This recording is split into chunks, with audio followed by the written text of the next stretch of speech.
का पूजन और दीपावली की कथा। केसर, रोली, चावल, पान, दूध, खीर, बतासे, सिंदूर, मेवा, मिठाई, दही, गंगाजल, सुपारी, एक जल का लोटा, अगरबत्ती, रुई, घी का दीपक, कलावा, दिया, सलाई और एक नारियल एक थाल में या भूमि शुद्ध करके नवग्रह बनाएं। रुपया, सोना, चांदी, श्री लक्ष्मी जी, श्री गणेश जी व सरस्वती जी, श्री महेश आदि देवी देवताओं को स्थान दें। यदि कोई धातु की मूर्ति हो तो उसको साक्षात रूप मानकर पहले दूध से, फिर दही से, फिर गंगा जल से स्नान करा के वस्त्र से साफ करके स्थान दें और स्नान कराए दूध व दही में चीनी बताशे डालकर पूजन के बाद सबको उसका चरणामृत दें। घी का दीपक जलाकर पूजन आरंभ करें। दीपावली की कथा। एक दिन शौनक आदि ऋषियों ने सनत कुमार से पूछा, हे भगवान, दीपावली के अवसर पर लक्ष्मी जी के साथ साथ अन्य देवी देवताओं का पूजन क्यों किया जाता है, जबकि दीपावली का पर्व विशेषतः लक्ष्मी पूजन का ही है। ऋषियों की इस शंका को सुनकर सनत कुमार जी कहने लगे, हे ऋषियों, समय पाकर जब दैत्यराज बलि ने अपने भुजबल से अनेकों देवताओं को बंदी बना लिया तो कार्तिक अमावस्या के दिन स्वयं विष्णु भगवान ने वामन रूप धारण कर उसे बांध लिया और समस्त बंदी बनाए गए देवी देवताओं को कारागार से मुक्त कर दिया। कारागृह से मुक्ति पाकर सभी प्रमुख देवों ने क्षीर सागर में लक्ष्मी सहित विश्राम किया। इसी कारण दीपावली के दिन लक्ष्मी पूजन के साथ साथ देवताओं के पूजन तथा शयन की भी व्यवस्था करनी चाहिए। ऐसा करने से लक्ष्मी अन्य देवताओं के साथ ही विश्राम करेगी। लक्ष्मी जी तथा देवताओं के शयन के लिए छैया बिछानी चाहिए जिसको कि किसी प्राणी के लिए प्रयोग ना किया गया हो। उस पर सुंदर नवीन वस्त्र व चादर बिछाकर तकिया तथा रजाई आदि लगा दें। तत्पश्चात सुगंधित कमल पुष्प भी छैया पर बिछावें, क्योंकि लक्ष्मी जी का निवास प्रायः कमल में रहता है। हे ऋषियों, इस प्रकार विधि पूर्वक श्रद्धा युक्त हो देवताओं व भगवती लक्ष्मी के पूजन से वो स्थायी निवास करती है। उनके भोग के लिए गाय के दूध का खोया बनाकर उसमें मिश्री, लौंग, कपूर एवं इलायची आदि मिलाकर मोदक लड्डू बनाने चाहिए। ऋषियों के पुनः प्रश्न किया कि हे ऋषियों, राजा बलि ने लक्ष्मी जी अथवा देवताओं को अपने वश में कर लिया तो फिर लक्ष्मी ने उनका त्याग क्यों किया। सनत कुमार जी ने उत्तर दिया, हे ऋषियों, एक बार जब देवराज इंद्र से भयभीत होकर राजा बलि कहीं जा छिपा तो इंद्र ने उसे ढूंढने का प्रयत्न किया। तब इंद्र ने देखा कि बलि एक खाली घर में गधे का रूप बनाकर समय व्यतीत कर रहा है। इंद्र ने वहां पहुंचने पर बलि ने उससे बातचीत करनी शुरू की।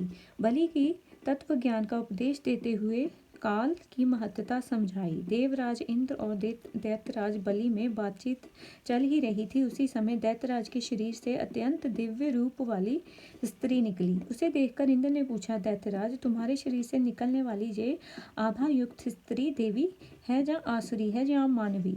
राजा बलि ने उत्तर दिया, हे देवराज, ना ये देवी है, ना ही आसुरी और ना ही मानवी है।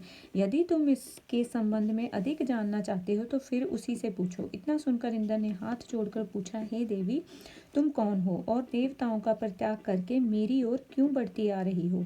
मंद मंद मुस्काती हुई वह शक्ति रूपा स्त्री बोली, हे देवेंद्र, मुझे ना तो दैत्यराज प्रहलाद के पुत्र विरोचन ही जानते हैं और ना उनके पुत्र ये बलि ही शास्त्र वेत्तु मुझे दुरस्ता, भूति और लक्ष्मी के नामों से पुकारते हैं, परंतु आप तथा अन्य देवतागण मुझे भली प्रकार से नहीं पहचानते। इंद्र ने प्रश्न किया, हे देवी, जब इतने दीर्घ काल तक आपने दैत्यराज के पास वास किया है तो फिर अब इनमें कौन सा दोष उत्पन्न हो गया है जिसका परित्याग कर रही हैं। साथ ही ये भी बताने की कृपा करें कि आपने मुझ में कौन सा ऐसा गुण देखा है जो आप मेरी ओर अग्रसर हो रही हैं। लक्ष्मी जी ने उत्तर दिया, हे आर्य, मैं जिस स्थान पर निवास करती हूँ वहाँ से मुझे धाता विधाता कोई नहीं हटा सकता, क्योंकि मैं सदैव समय के प्रभाव से ही एक को त्याग कर दूसरे के पास जाती हूँ। इसलिए मेरा तुझसे कहना है कि तुम बलि का अनादर ना करते हुए आदर की दृष्टि से उसका सम्मान करो। इंद्र ने पूछा, हे देवी, कृपा कर बतलाइए कि आप अब असुरों के पास क्यों नहीं रहना चाहती। लक्ष्मी जी बोली, मैं उसी स्थान पर रहती हूँ जहाँ सत्य, दान, व्रत, तप, पराक्रम तथा धर्म रहते हैं। इस प्रकार असुर इससे विमुख हो गए हैं। पूर्व काल में वह सत्यवादी, जितेंद्रिय तथा ब्राह्मणों के हितैषी थे, परंतु अब ये ब्राह्मणों से द्वेष करने लगे हैं, झूठे हाथों घृत छूते हैं और अभक्ष्य भोजन करते हैं। साथ ही धर्म की मर्यादा तोड़कर विभिन्न प्रकार के मनमाने आचरण करते हैं। पहले ये उपवास एवं तप करते थे, प्रतिकाल प्रातःकाल सूर्य उदय से पहले जागते थे और यथा समय पर सोते थे, परंतु अब ये देर तक जागते तथा आधी रात के बाद सोते हैं। पूर्व काल में ये दिन में शयन नहीं करते थे, दीन दुखियों को, अनाथ, वृद्ध, रोगी तथा शक्तिहीनों को नहीं सताते थे और उनकी अन्न आदि से हर प्रकार की सहायता करते थे। पहले ये गुरुजनों के आज्ञाकारी तथा सब काम समय पर किया करते थे। उत्तम भोजन बनाकर केवल अकेले ही नहीं बल्कि दूसरों को खिलाकर बाद में स्वयं खाते थे। प्राणी मात्र को सम्मान समझते हुए सरलता, चतुरता, सौहार्द, उत्साह, निरंकार, सत्य, क्षमा, दया, दान, तप एवं वाणी में सरलता आदि सभी गुण बढ़ गए हैं। साथ ही आलस्य, निद्रा, अप्रसन्नता, असंतोष, कामुकता तथा विवेकहीनता आदि दुर्गुणों की एकता बढ़ गई है। अब इनकी सब बातें नियम के विरुद्ध होने लगी हैं। बूढ़े बूढ़े का सम्मान का आज्ञा पालन ना कर उनका अनादर करते हैं। गुरुजनों के आने पर आसन छोड़कर खड़े नहीं होते। संतान का शास्त्रोक्त विधि से पालन पोषण नहीं करते। इन सभी कारणों से शरीर एवं चेहरे की कांति क्षीण हो रही है। पर स्त्री गमन और पर स्त्री हरण, जुआ, शराब, चोरी आदि दुर्गुण अधिक आ जाने के कारण इनकी धार्मिक आस्था कम हो गई है। अंत, हे देवराज,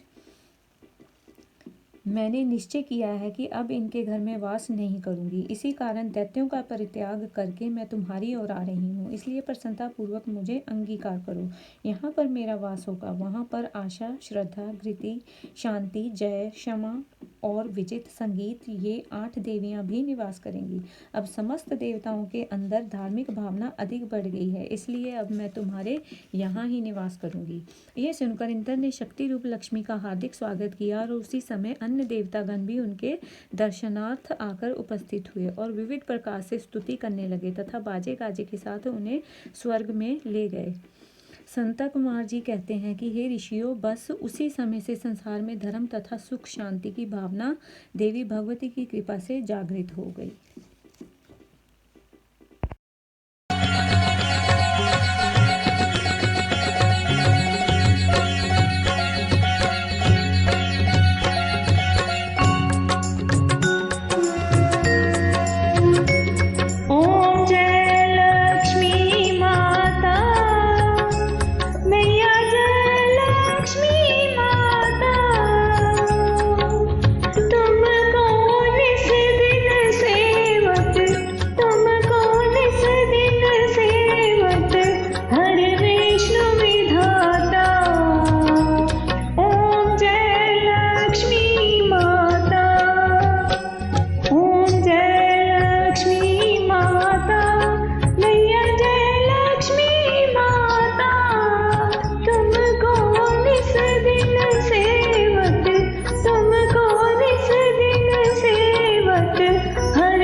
शुभदायिनी